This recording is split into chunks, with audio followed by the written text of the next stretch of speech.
Dneska v podstate Slovenská národná strana zverejnila informáciu, že na vás podávajú žalobu v súvislosti s prepájaním národnej strany na firmy, či už ide dodávateľskú alebo distribučnú firmu.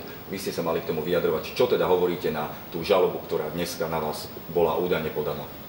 4 mesiace tu nevedeli kúpiť vakcíny, lebo podľa našich predpokladov čakali na tú správnu firmu, aby od nej tieto vakcíny kúpili.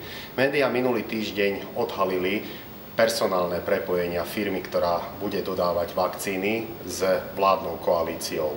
Vakcíny boli kúpené neskoro, sú drahé, v čase kúpy boli neregistrované a boli kúpené od firmy, ktorá je ešte prepojená na vládnu koalíciu. Nič iné som v minulosti nekonštatoval a nič iné nepoviem ani v súčasnosti.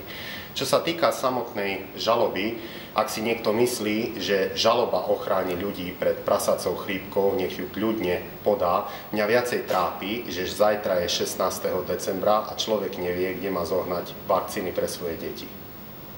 Super. Mne to úplne stačí.